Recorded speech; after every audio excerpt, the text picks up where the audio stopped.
in dhaweyto waxaanu joognay deegaankan gobolka Sool xaaladda guud ee nabadgelyada dalku aad iyo aad bay u fiican tahay wax dhiba oo hadda laga yaaba ma jiraan dad yow meelaha marmaraya oo marba TV-ga soo taagaya waa jiraan laakiin nabadgelyada dalku iyo inta aynu joognaa maamulkeedu aad iyo aad buu fiican yahay ciidamada jiida hore aad iyo aad bay u nabadgelyo qabaan wayna fiican yihiin magaalada Laascaanood equally aad iyo aad bay wanaagsan tahay dabcan waanu wadnaa waxa lagu xigay qaab dawladeed ee maamulka iyo nabadgelyada lagu dhaqaajin lahaa dad yow badan oo u baahnaa waqtigan afurada dawladdu raashimay qaybisay sida Tuko-Raq oo kale kuwa badan oo kalena hay'adaha siiyay sida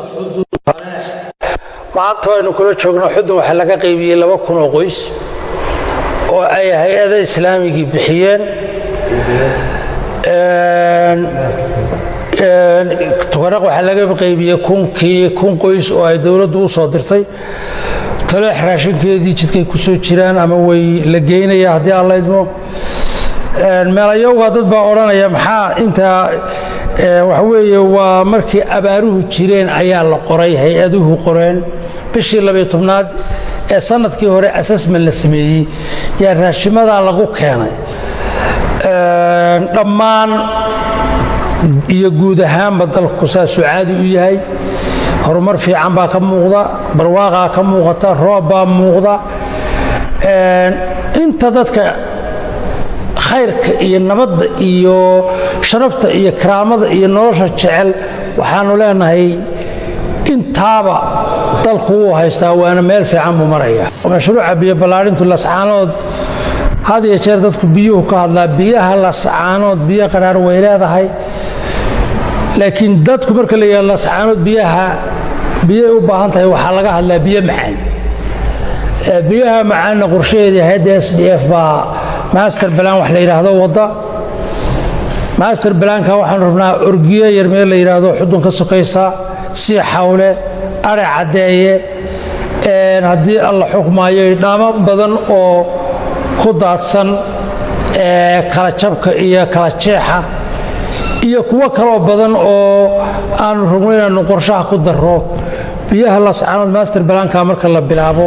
hay'adaha caalamiga iyo xukuumadda ayaa la hordhigi doonaa waxaana la bilaabayaa in mashruuca biyo gelinta la bilaabo magaalada Laascaanood annagoo aad iyo aad uga fiirsanayna oo uu mashruuc baaxad weyn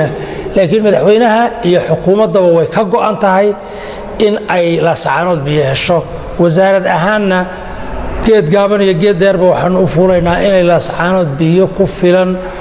oo dadku ku noolaan karaan caafimaad ahaan iyo isticmaal ahaanba inay hesho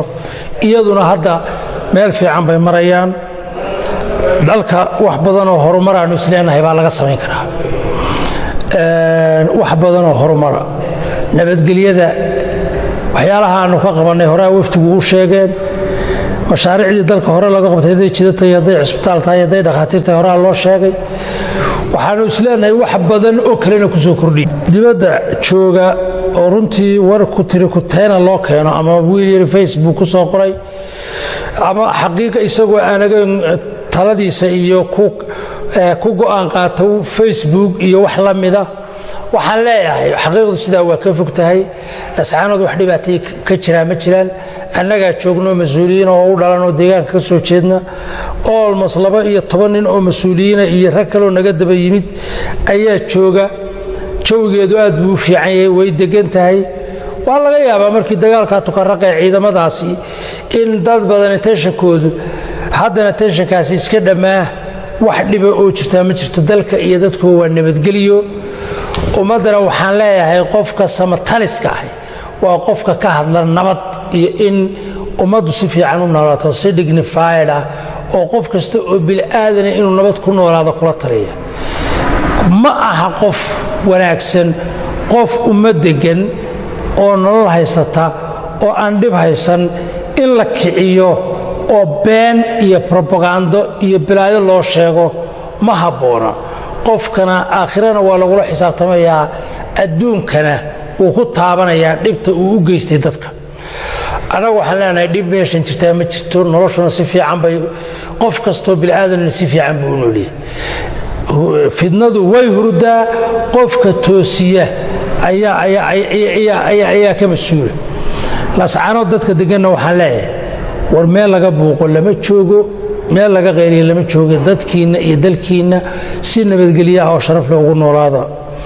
qolada propagandada wadana waxaan leeyahay war propagandadayna ka daayay ehel baynu nahay walaalaynu nahay ilmaadeer baynu nahay wiil iyo gabar baynu nahay wiil iyo aabihiisaynu nahay dadku waa in uu wax run ah ku wada noolaado war dhibtana ka daaya dad waayeela dad caruura dumar qof xanuunsan ayaa had iyo jeer marka war beena loo sheego ka warwaraya waxaan jirin waxaan idin leeyahay war ilaahay ka yaabo dadka dhibta ka daayay waxayna dhibta wada dadka ka daaya kuwa dibaddana waxaan leeyahay war dadka wax tara oo waxtar bay u baahan yihiin kuwii abaaruhu ku dhaceen ee xoolihii ka dhammaadeen waxtar bay u baahan yihiin kuwa cusubtaalka yaallaa waxtar bay u baahan yihiin kuwa iskuullada dhiganaya in macallinkoodu uu mushaar helay u baahan yihiin war lacagtiinna khayr ku bixi